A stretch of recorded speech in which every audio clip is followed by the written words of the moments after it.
Well, I can't honestly say this wasn't expected by many of us because we knew that Concord was in big trouble after it was released and then almost subsequently taken down like days later. Just couldn't seem to gain any traction or any audience.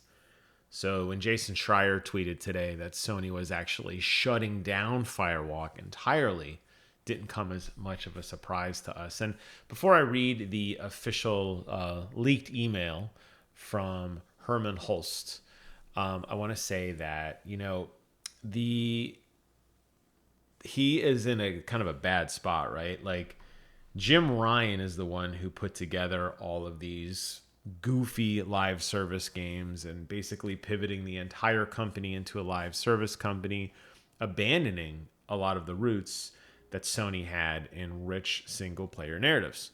So a lot of fans, myself included, were kind of like, I don't know if this is really the best idea.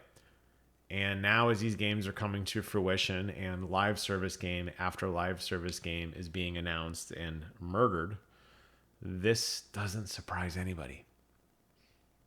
Unfortunately, Hermen Hulst is the one who's carrying the executioner sword, and he is trying to clean up the mess that Jim Ryan left behind.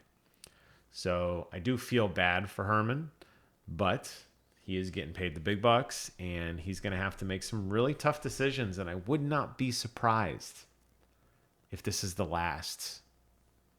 the last time he axes somebody or radically pivots what they're doing. Dear team, today I want to share some important updates from Sony Interactive Entertainment's Studio Business Group. We consistently evaluate our games portfolio and status of our projects to ensure we are meeting near and long-term business priorities. As part of our ongoing efforts to strengthen SIE's studio business, we have made the difficult decision relating to two of our studios, Neon Koi and Firewalk Studios. I'll pause there. Neon Koi is working on a mobile game. Sony had this idea that they could bring some of these kind of concepts to the mobile market. And that's not to say that mobile games aren't a lucrative business sector.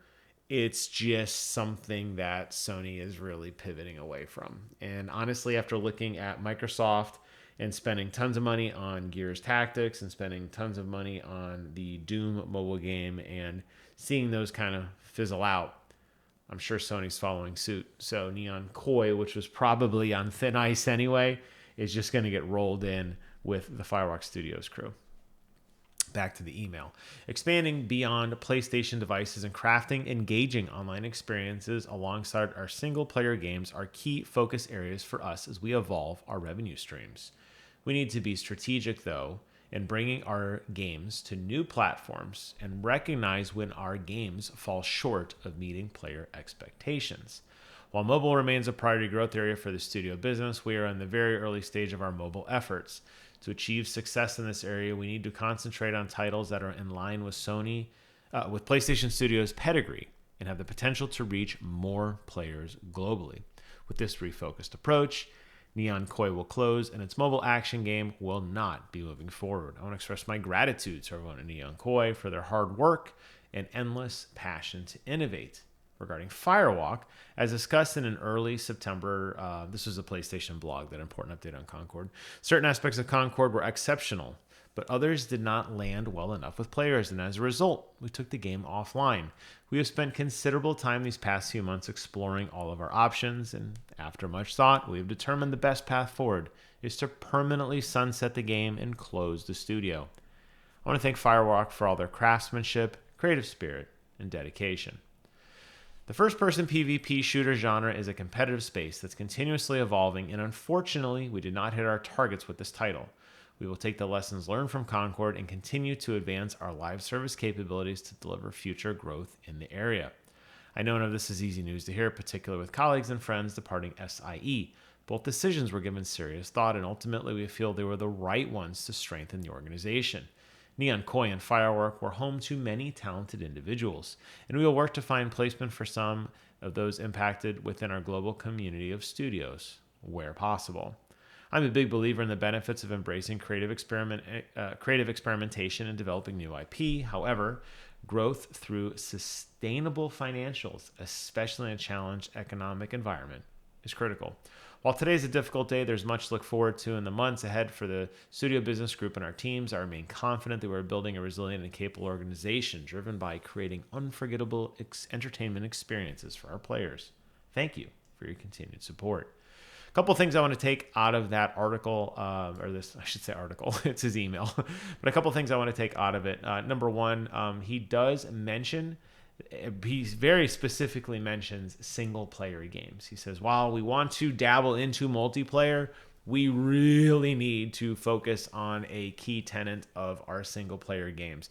And I think that that is very good to hear, because the reality is Sony kind of getting lost in the sauce when it comes to these insane, overly live service games that nobody wants won't work. And I think Concord would have worked as a phenomenal first-person shooter, especially knowing Hermen Hulst's background with Killzone. This could have worked. It was an interesting universe. It had a fun vibrancy to it. It had bland characters, granted, but it controlled very well. It had that Bungie pedigree of control scheme on top of everything. The DualSense, the environmental audio was all fabulous. So it's sad that they're taking all of this work and completely just gutting it. They're just closing it down. They're not even giving Firewalk a chance to pivot. Maybe they thought about it and realized it wasn't worth it. I don't know. This reads a lot into Overwatch, right? Didn't Overwatch go through this? We're always a single-player game, but we can't figure out how to make it, so we're going to go ahead and turn it into a shooter, and it's going to be a free-to-play shooter, and it's going to kind of just be in the world, but it's never going to be the potential of the story that we wanted it to be. So when they talk about, embracing creative experimentation, yeah, I think they kind of threw a little too much into the live service creative experimentation and didn't really give too much thought to kind of the back end of that. We've seen this also with Halo.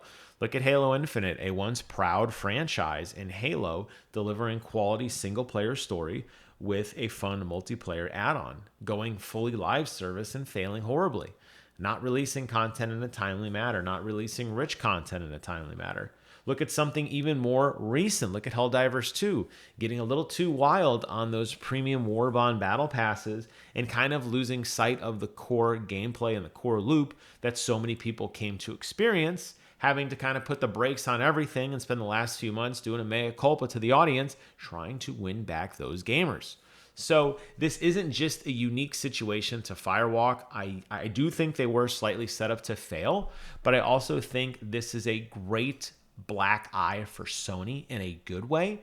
And I hope that they really do learn about building a resilient and capable organization, because investing everything you have into live service, that ain't it, Jack. That is not a resilient and capable organization.